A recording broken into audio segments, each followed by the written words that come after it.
Hello, everyone. Thank you so much for joining hashtag No Limits. I am your host, Shelly Kino. Hashtag No Limits is about people whose society has placed limits upon, but who are busting through their limits. I believe in Ophelia and what she says when she says in Hamlet that we know who we are, but not who we will be. I believe that to be 100% true, and that there isn't a better or more beautiful example than the caterpillar turning into the butterfly. Very quick, very simplified version of what happens. The caterpillar literally dissolves into its cells, and then just when it must think that its life is over, it reforms into the butterfly. But it's not finished struggling yet. It has to fight in order to get out of the cocoon for its wings to be strong enough to take it everywhere it's going to soar to once it gets out of that cocoon. I can't imagine that's easy. But then neither is busting through limits that society places upon people. I am really thrilled today to bring you my guest in just a couple of minutes, but as usual, we have to do the business side of things. So make sure if you are watching today live that you give us a hashtag live and where you're watching from. And if you're watching in the replay, give us a hashtag replay and where you're watching from. If you have any comments, please put them into the chat area.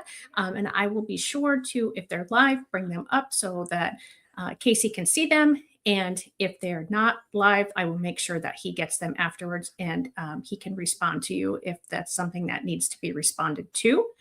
Make sure you give us a like and a subscribe.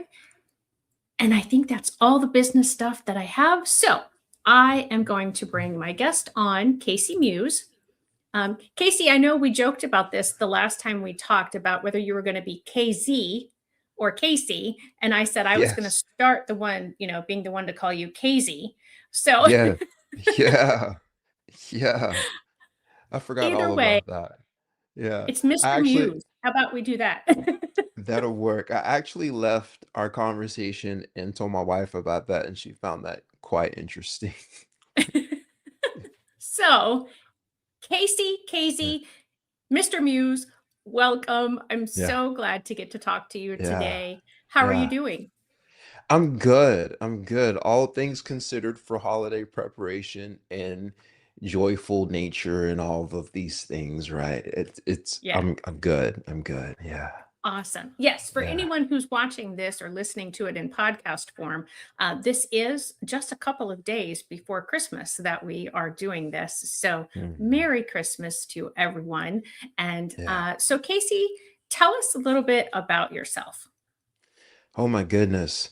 So currently am in the position of God has allowed me the honest and humble experience of creating conversations and education through exploring trauma and healing. And Mm, specifically, I get the opportunity to explore these spaces with women.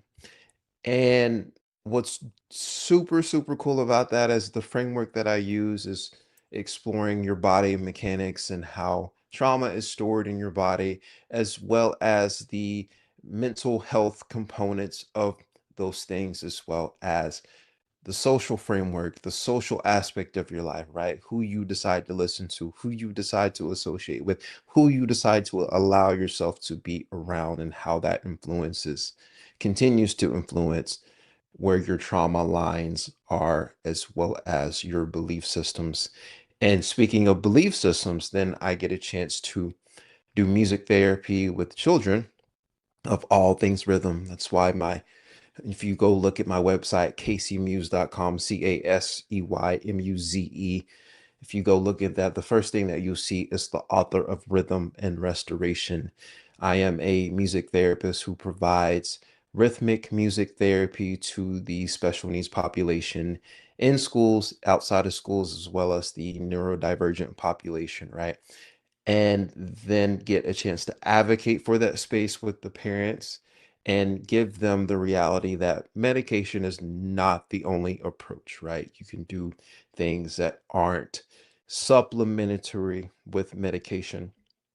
And mhm. then that also processes the connection of belief systems and trauma from that end. So, super cool work, super fun work.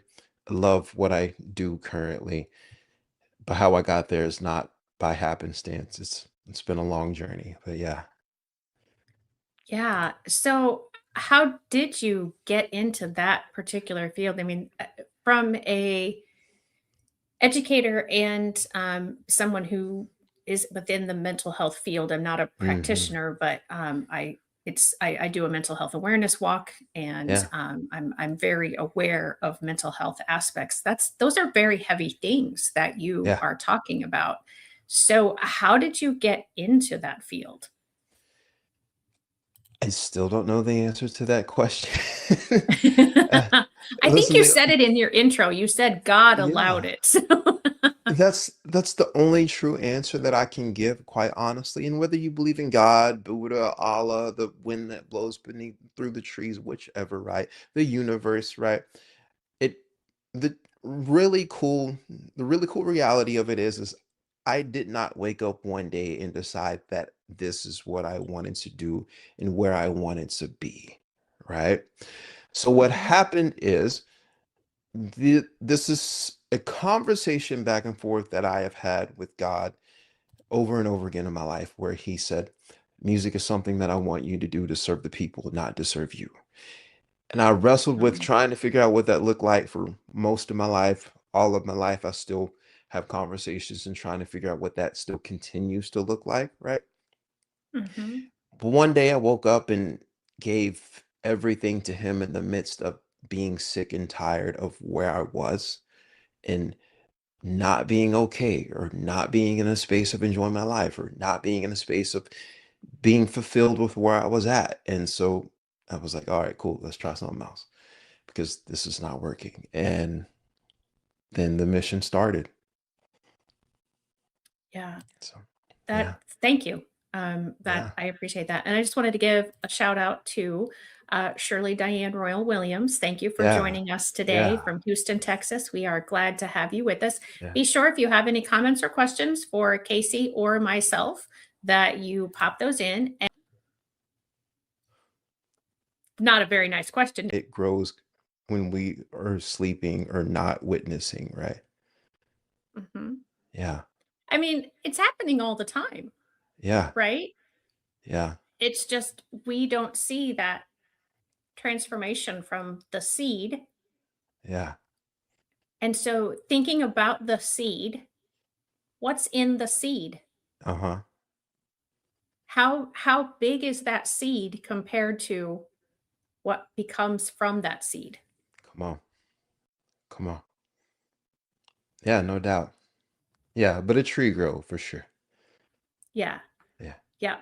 So, you want to? I appreciate that you want to be transparent, and I want to ask you. yeah, I mean, we talked about how you got into the journey, first of all, yes. and second of all, I'm so thankful that you brought God because I am very much a believer in Mhm. God and the Bible and the God of the Bible, Mhm. and I believe that my journey has very much been guided by the Lord and Yes. what He has for me.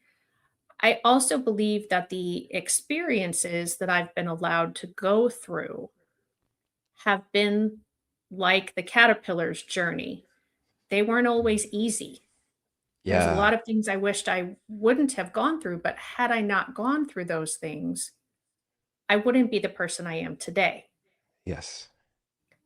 So, are you okay sharing some of the things that you have had to grow through Mhm. that help you in what you're doing with your clients now? Yeah. Yeah.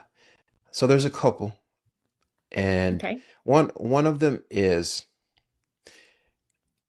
so in the actually this is a reflection of the mental health book that I was a part of, right? So it's the book is Holistic Mental Health Volume 2 if you are interested in checking this out, right?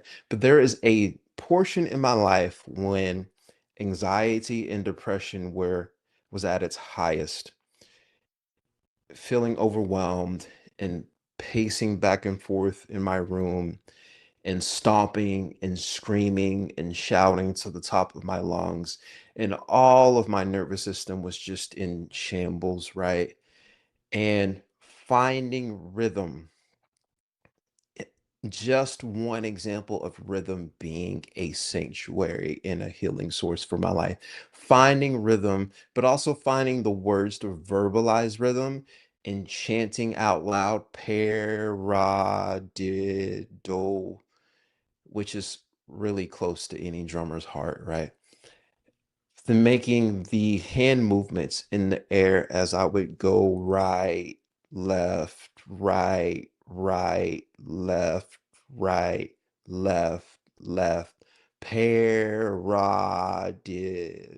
right? And then find the rhythmic connection of breath work through the lion's breath work that I remembered some OG, some old man telling me about and teaching to me when I was like a few years younger, and just experiencing the energy that it gave me in that moment of being overwhelmed with depression and depressive thoughts and anxiety, and finding my way of stillness so that I can be at peace in that moment and work out problem solving in my head as one, right? It's a Okay. really key moment for my life, right? And also, this is a really personal one. I'm going to talk about this one in just as much truth that I can give. There's a really hard journey of being bold enough to be different, no matter no matter if that difference looks like you stepping out of cultural expectations or social expectations. And what I mean by cultural expectations is I am not one who does and presents the expectations that are of the African American community, but also realizing that some of the services that I give are really closely related with African American roots, right? Okay. So here's the reflection in this is I transitioned from playing drum kit or drum set to hand drums because it was closer to my African roots, right? And Mhm.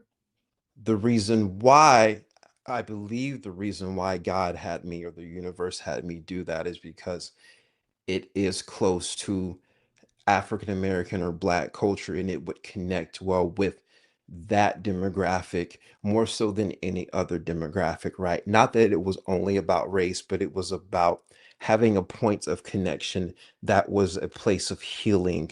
And so that I can understand how to convey that place of healing with Black community, right? Yeah.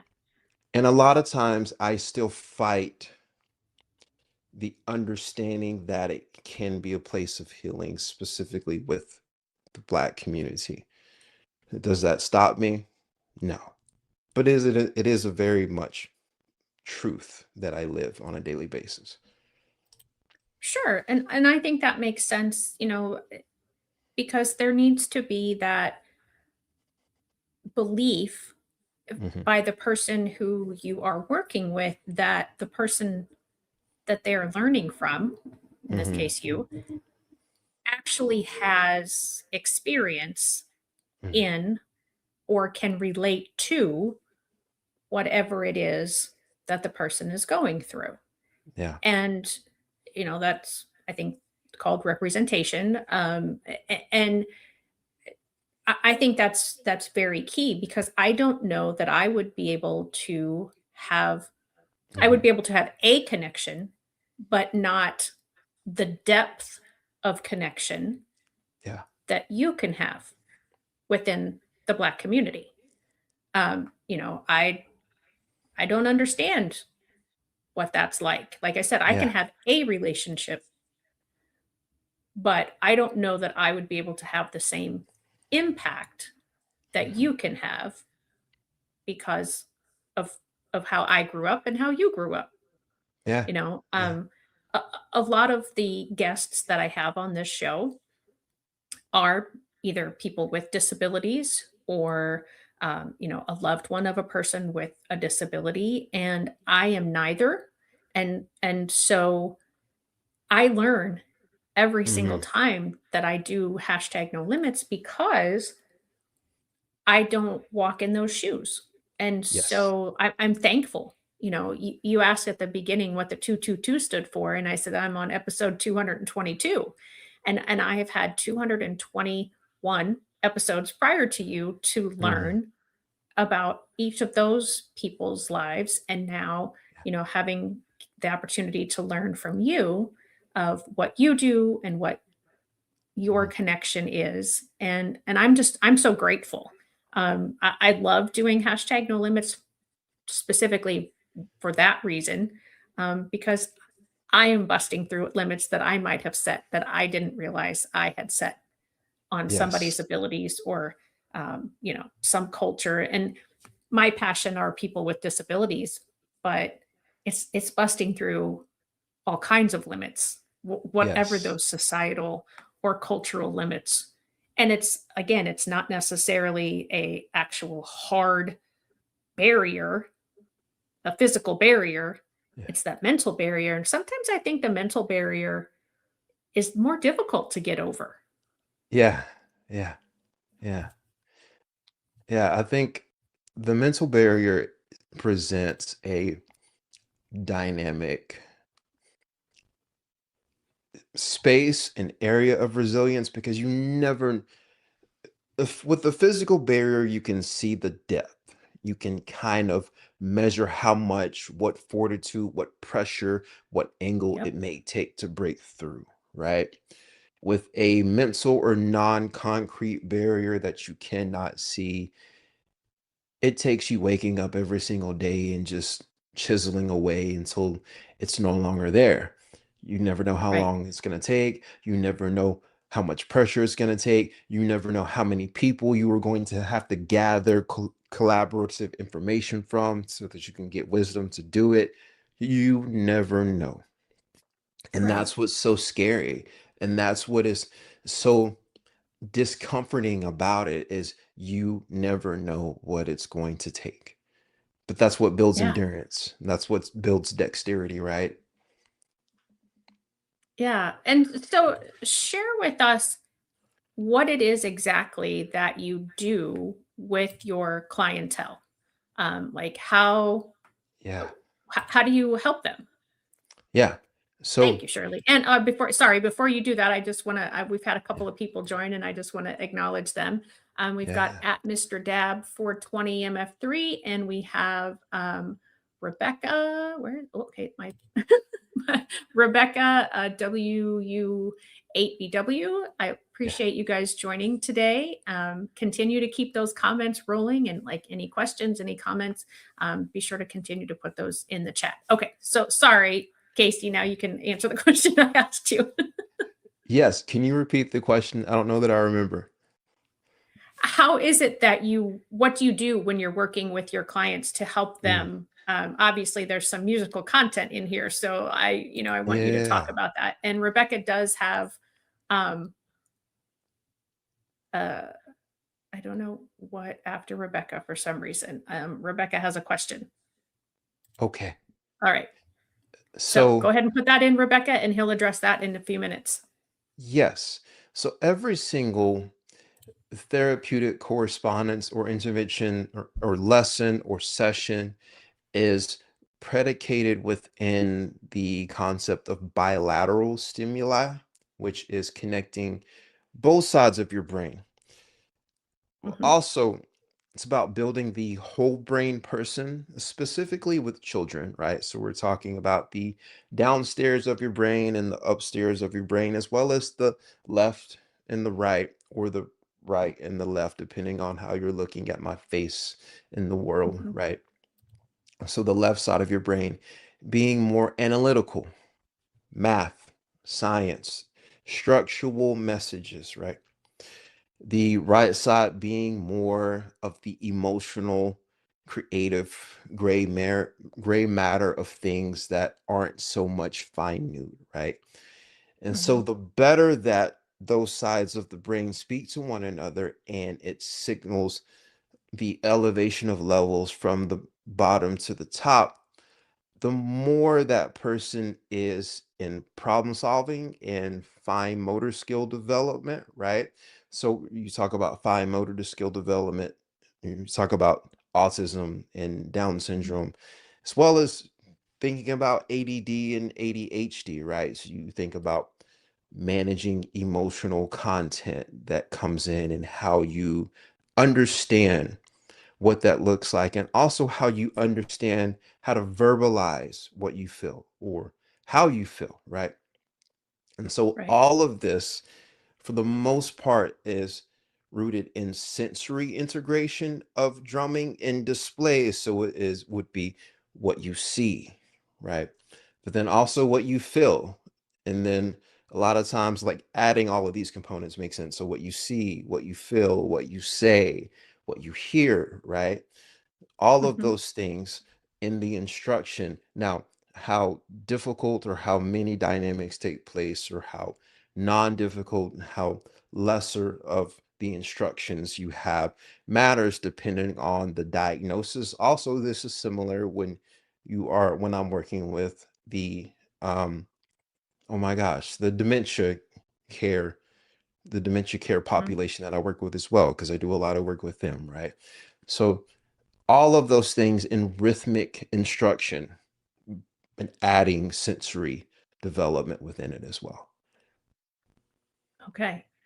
And so when you're doing all of those things, I mean, you talked about it a little bit, different parts of the brain that it connects to. So let's talk about people with, and you just touched on it there at the end, memory issues, Yeah, because memory isn't only associated with dementia. There are a lot yeah. of students that have executive functioning deficits. And one of the bigger areas with those executive functioning deficits is that memory.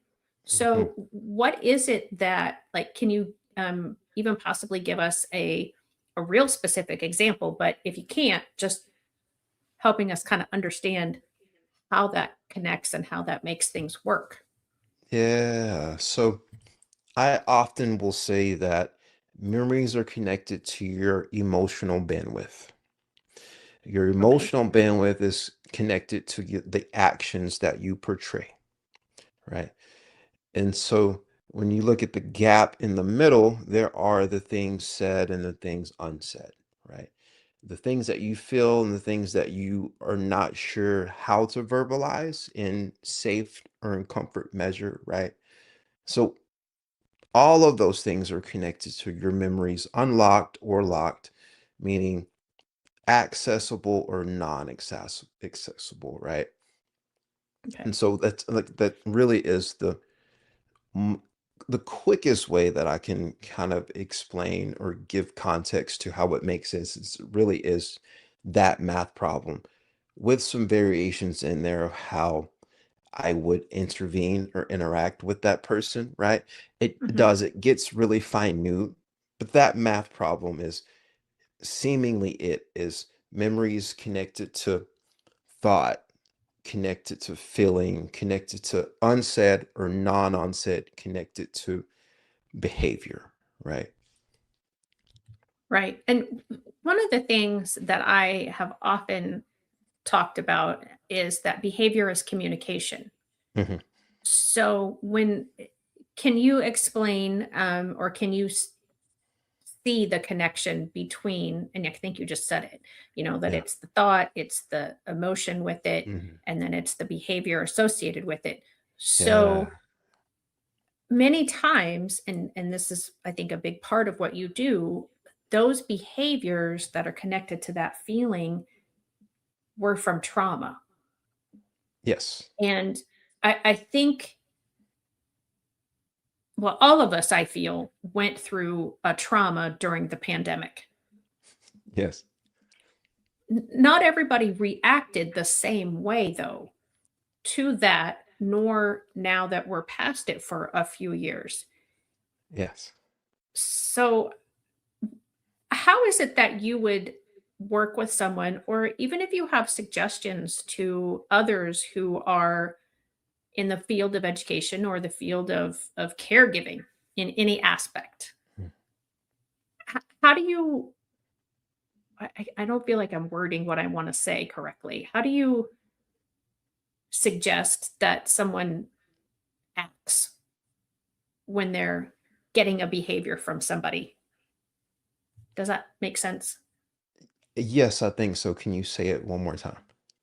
Yeah. So behavior is communication. Behavior is not personal to the person receiving it, in Yes. my belief. So Well, it's how do ab it you yeah, that's absolutely true. Yeah. okay, so how would you suggest to so this is kind of a two-part question. How would you work with the person who's having the behavior? But then how would you also work with the person receiving the behavior to not internalize it? Mm.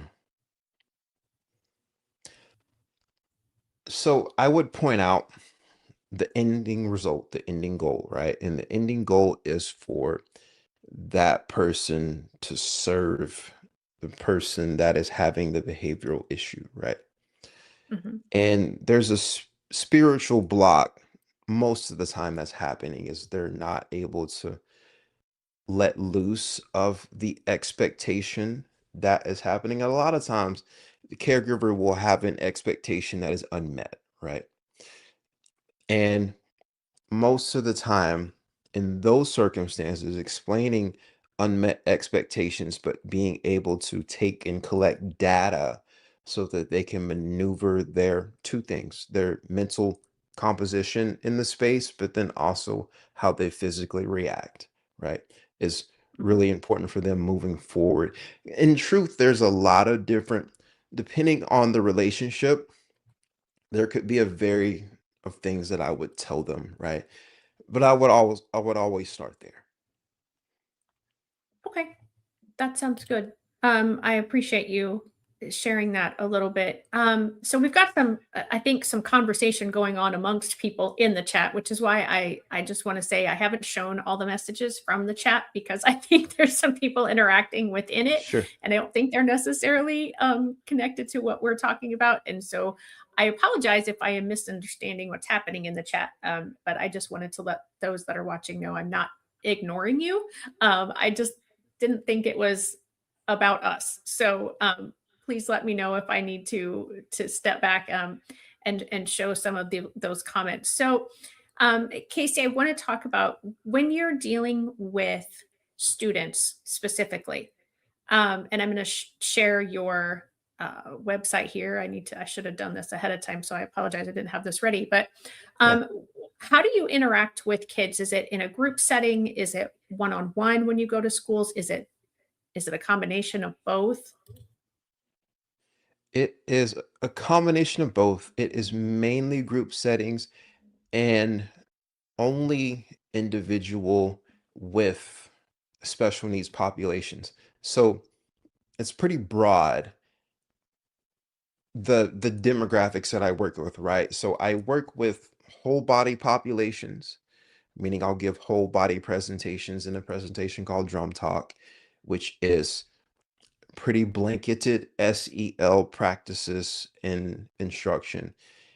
I will also give drum talk in a smaller group setting, somewhere between 10 to 20, which gets a little bit more detailed into the instruction, which gives me time to, this is really cool. It gives me time to pay attention to individual needs. Facial movement recognition is really big and really important that I pay attention to.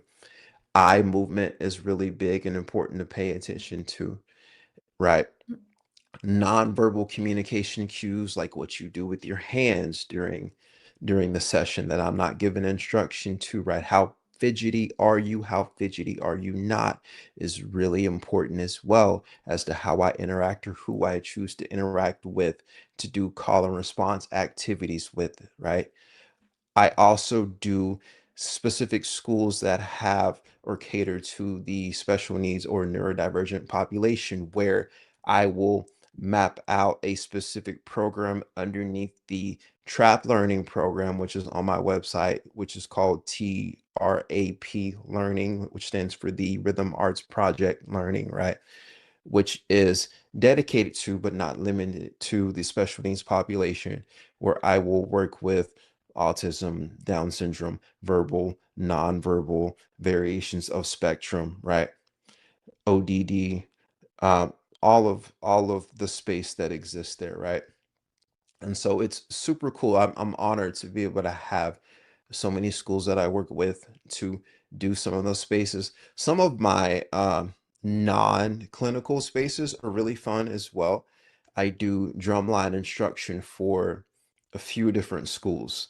So they have me come in and they have specific students that have either had drumline instruction before, so I'm either just stepping in transition or starting a whole entire new program, right? But yeah, school education spaces have been really, really cool to work with, and they're really special, right? Well, I think so. Yeah, As an yeah. educator. Yeah, they're super cool, super special, super dynamic, super unique, simply just because you get the opportunity to build rapport with each student so very differently, right? And so very Right. unique to what their needs are, right? You also get a chance to build rapport with their parents, which is super cool because you get a chance to give insight and possible instruction to their parents. I say possible because, sometimes they don't do those things and sometimes they do. Sure. But yeah, Yeah. yeah. Awesome. So I'm just kind of been scrolling down on your webpage here. I don't know if there's um, any specific spot that you would like to share about your website. And again, it is Yeah. Casey Muse. Let me pop the title back up here. There we go. CASEYMUZE.com. And it's pretty cool. I mean, I'm checking it out. You have lots of opportunities to work with you. Mhm. One thing that I want to touch up on here is there's four different ways. So the speaker, the author, the drummer, the mentor. Mhm. So in all of those aspects, I presume is where this number comes from. This level of impact, Yes. 180,000 plus lives touched. How long have you been doing this? Um, 11.5 years. Wow, Yeah. that's incredible. Yeah. And so the all the different ways, like I said, the four different ways, the speaker, the author, the drummer, the mentor. Um, and tell me again when I mean, in your own life, approximately how old were you when you started to see how drumming was Ye helping you? yeah. Um, so that space when I was in my room in Dallas and I was going through depression and anxiety and pacing and yelling and screaming and trying to figure things out, I was 21. And so that was a really Okay. dynamic moment for me. Passive ways that I've seen drumming work in a healing space, holistic space, therapeutic space is simply me playing drums all throughout high school, and it just feels good. It just felt good. It's something that I loved. It's something that I admired. It's something that I clung to. It's something that was always very much a part of what I did, right? Mhm. Yeah. And I'm gonna shout this memory out because it's just really important and really pivotal to me. Is when I was 2, I dragged out pots and pans and I started in that space, and I say I've been drumming since the age of 2 because what's really different is my mom said, "Okay, these are yours to play for every single day for this period of time." And that's such a sacrifice for her to be able to understand and give witness to, for her to do that and committedly make that appointment for me every single day, right? And Yeah. I kept drumming. It's not that I started playing drums at 2 and then stopped. I just kept beating on things after that. Say beating, I shouldn't say that. Rhythmically experimenting with sound, right? Right. So I would also play with my palm and do the resonance across and modulate the ringing of it and play with pitch and tone and sound of every single pot and pan that I played with. I would do that as at a young age, which is insane to know and experience that I did, right, to that degree. Right. Most And people then have to be trained, and it sounds like you're kind of classically knowledged in that. I think I was just hyper curious, right? Okay. I am trained to that degree now, but at that point of at the age of 2, I was just hyper curious. I was curious enough to explore, and it just transitioned into training. I have formal training from music production school and sound engineering and music theory, and then combine that education with the 10 years that I spent doing substance abuse work and co-occurring mental health disorder work, right? It, Mhm. man, a huge long math problem, right? It's like this plus this in my life plus that in my life equals this in my life. It's yeah, it's been incredible to reflect It's the on. metamorphosis that you've been going through, like what the caterpillar goes through. Yes. Yes, yeah, yeah. No, it's super cool. I think the caterpillar is such an accurate example of what it is, right? Yeah, yeah. Yeah, and I mean, I know that the caterpillar only goes through it once in a lifetime, but the analogy I feel seems to happen in Mhm. human lives over and over and over again. Yes. Yeah. And I appreciate, and mom says thank incredible. Yeah.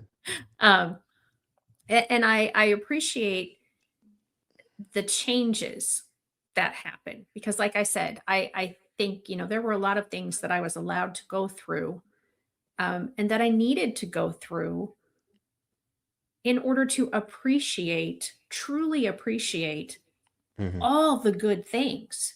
Yeah. I think if we always have only good things, then we don't really appreciate them because we don't understand how valuable Mm. they really are. Does that make sense? Oh yeah. No, most definitely. Most definitely. Yeah, that all makes sense and it all is relatable and it's all very true, right? And at some point I would hope, right? At some point you get to the space to where you look for the growth and you plan for the growth and it gets easier because you have practice in overcoming and you have practice in what's called the neuroplasticity of your mind. It grows and like it's super cool to know the functions of the brain and how much that influences your ability to overcome, right? To know that Mhm. your brain is more of like this plastic or this malleable thing that morphs and shifts and it changes dependent on what memories and what things you go through and you encounter and it just gets stronger and it dictates your ability to problem solve and overcome and think through. Yeah. Yeah, I've seen that personally, professionally, and and I myself have been seeing a counselor off and Mhm. on since I was probably 15 or 16 years old, Yeah. and um, yeah, I mean the things, and I still feel, I'm almost 40 years past when I started seeing a counselor, and I still feel like there are parts of me that I haven't developed enough through yet, that I still have to work on and talk through. And I know that not everybody has to talk through things, and I think what you do speaks to that because I Yeah. think the drumming, the the physical touching, but Yes. also just um, the sense or the sensation Yeah. of the drums and what it does. I feel like there's a different, and I'm not Well, a so musician, and my son-in-law will watch this and go, "Oh, she had this yeah, totally wrong." yeah, But I just feel like when you are playing the drums yeah, or even hearing drums, that you feel it inside. And I played yeah, clarinet when I was in grade school, and I don't think that I felt it inside like you do with drums. yeah. So all of that very true, right? If you look at, I am gonna give you an example of a kind of a therapeutic, not kind of, a therapeutic example of just the small practice that I would do, right? And this is for focus and also for a behavioral modification that's attached to emotional disturbance, right? And so I would do a Mhm, simple 4 count rhythm. So 1, 2, 3, 4. However, you would play right, right, left, and verbally, but then I would also have a display to to visually represent what this looks like, right? So you have the what it looks like, the what it feels like, the what it sounds like, right? So you would mhm. do right, right, left, left, right, left, right. 1, 2, 3, 4. 1, 2, 3, 4.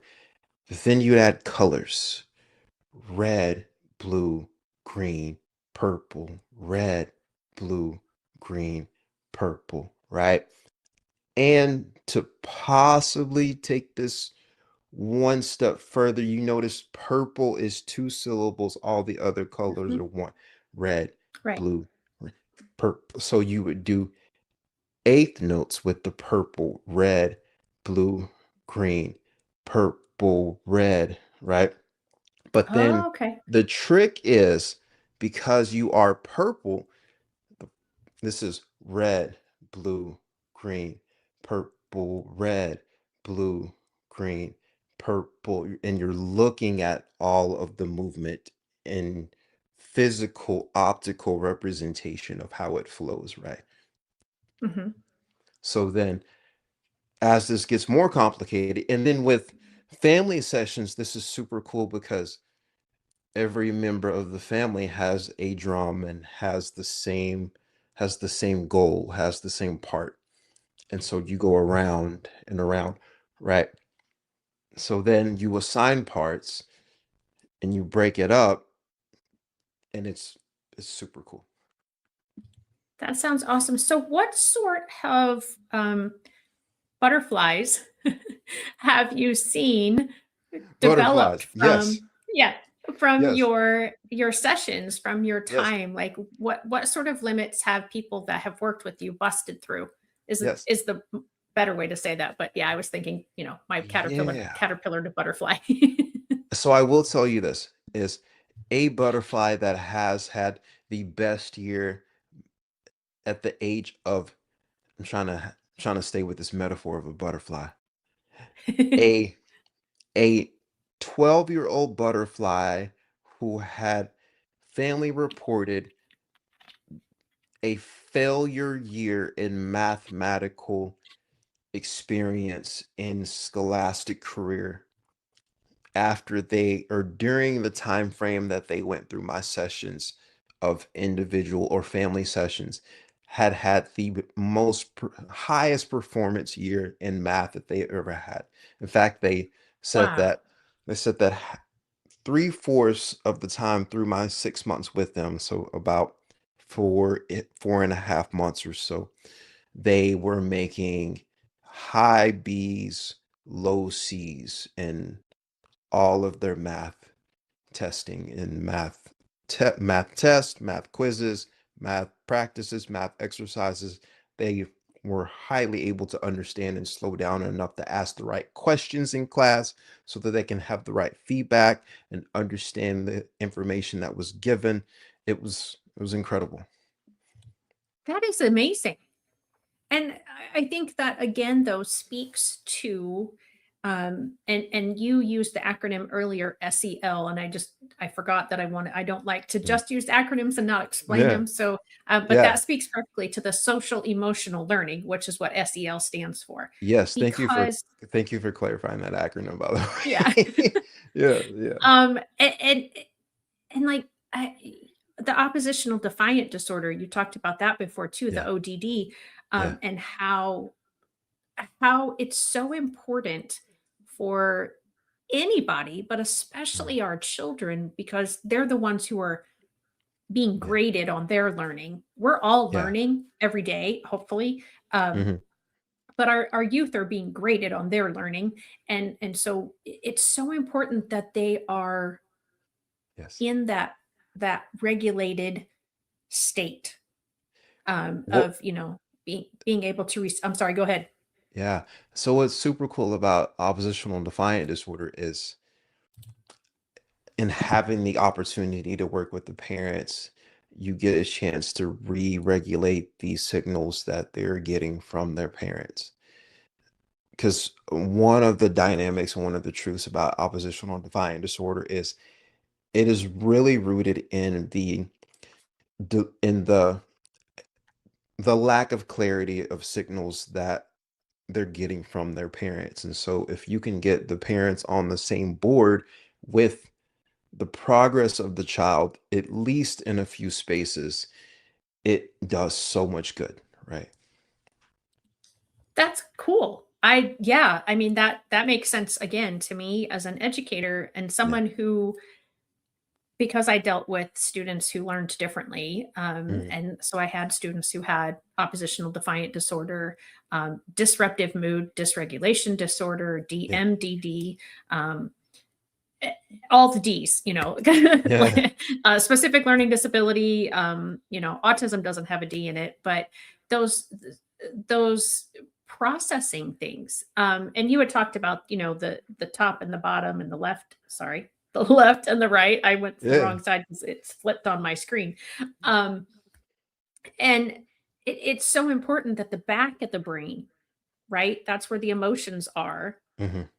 and so we have to get through the emotional part to get to this part up here Yep. where the learning happens, and Mhm. then back out through the emotional part in order to learn it, keep it, process it, Mhm. relate it out to other people. And so often, and I know I keep pointing to and I know they have their technical names and all that, but Yeah. I think that so many educators don't understand that part. Yeah. And having having that understanding and having that knowledge, it's also one of the probably biggest reasons that I often tried to get my students into band or Yes. chorus, Yeah. because that is so, and yet we take that away. That's Yeah. one of the arts is one of the first things we take out of schools when schools are doing poorly academically or financially. Yeah. And we just don't seem to put the importance, because again, we're grading our kids on their learning, but the rest of us don't get graded on our learning. We just make our mistakes and okay, good, Mhm. there you did it. And so, can you speak to why that is so important to keep the arts in, specifically Mhm. music, but just talk again about kind of how that is all so important to the different parts of the brain, and the top brain and the bottom brain, and or the upstairs brain. I know there's people that refer to it as the upstairs and the downstairs brain. Yeah. Yeah. Yeah. Yeah. Yeah, this is super cool, right? Because you have the idea of a truly successful whole brain person is the absolute goal, right? So, what I Right. mean by that is a person that can use and understand what's going on emotionally, not be fully ruled or influenced by their emotions and their behavior, right? Yeah. So, what that looks like, an example is a person who has grown up and lived life and is able to be high functioning in there. Oh, I'm so distracted by all the stuff. I'm I'm sorry. sorry. No, you're good. You're good. You're good. Keep it going. I just got to not get distracted by it. Yeah. No, you're good. You're good. Yeah. So what that looks like is somebody who is able to grow up and have basic conversations with all people in the team that they work with in the work setting. And this is one example. So I'm going to mirror this to one person who has grown up in all different settings that they may be living in. So personally and professionally, right? What Mhm. happens when a person is in a work environment and they are only focused on the work and only focused on the logistical things where they go in and the daily tasks, but they don't know how to communicate with their peers well and don't know how to Right. let them know what's going on, right? And also, if you're working with people like clients in that space that never come to the office, and you don't know how to convey emotions of that person and serve your clientele well, how well are you going to do? Right.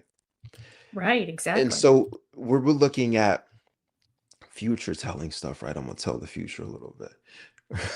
when All you're right. looking at when you're looking at future things in the space of AI, right?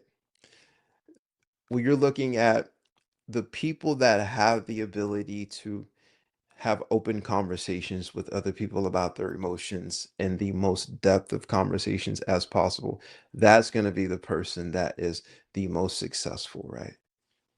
Mhm. Yeah. So I do want to, because we're getting close to when we need to wrap up, and I want to make sure Yeah. that if people want to get a hold of you and potentially work with you Yes. in any of those four main aspects, the way that they can do that is through your email, which is cmuse, cmuze at avenuespeak.info. They can probably, I'm assuming, just go to your website and there's probably a contact button that they can click on. I've already turned your website off, so I can't pull it back Yes. up. But is that true that there's something there? Okay. There And there then they can is. also, There's a calendar link right there on my website. Yes. oh, perfect. Okay. And then there's your on Facebook as Casey Muse, the Royal Speaker. Hmm. So they can find you and connect with you there. And then I do have, I have to find it. I have the link for your book is in the chat. The chapter that you specifically worked on is chapter 8. Yes. Is that correct? Okay. Yes. So the link is in the chat. So for those of you who might just be listening to this as a podcast only, I will try to get this into the show notes, but you can also just go to the YouTube page, our YouTube channel, and find this episode. Again, this is episode 222 on the YouTube channel. And then you can just click directly on the Hmm. link, or I'm sure they could just also go to Amazon and type in holistic mental health clear control, and it would pull all of that up as well. Or do you know if it can be searched by your name on Amazon? No, but if you search the holistic mental health, calm, clear, and in control, or you just search holistic mental health volume two, Mhm. volume two is the key. Holistic mental health volume two. And even if that doesn't pull up immediately, there's the volume one and the volume two, right? So I am Okay, featured in the volume two in chapter 8. beautiful. Awesome. All right. Well, Casey, Yeah, I just have a couple of minutes left. And so sure. before we say our final goodbyes, I just want to give you the opportunity. If there is anything that you think we need to cover quickly, more in depth, or anything that we have Mm. not covered that you wanted to cover, that now is the opportunity to do that before we have to say goodbye. Yeah. No, I think I just want to spend the last few minutes thanking you for having me on the podcast and sharing. And Uh, well, I think I'll share this because my mom says it's important for me to share, so I'm gonna go with it because Okay. she heard some things that needed to be done. So autism spectrum disorder, ASD, that's the Yep. acronym You're for it, right? Yeah. yeah, So we you're right. It's just not want just to, autism, it's the spectrum yeah, disorder. Yeah, yeah. So absolutely. we want to add that clarity there. Yeah. Well, thank you for sharing the episodes. I appreciate that. Yeah. And I really appreciate it. And I didn't get to say this before. Drumming is a voice that resonates with its own vibe or vibration. The vibration can be low or high. Hopefully, movement transcends to self actualizing into the person's highest state of being. That's beautiful. I wonder where you get your knowledge from and your skills. Yeah. Yeah. It's pretty mirrored, huh?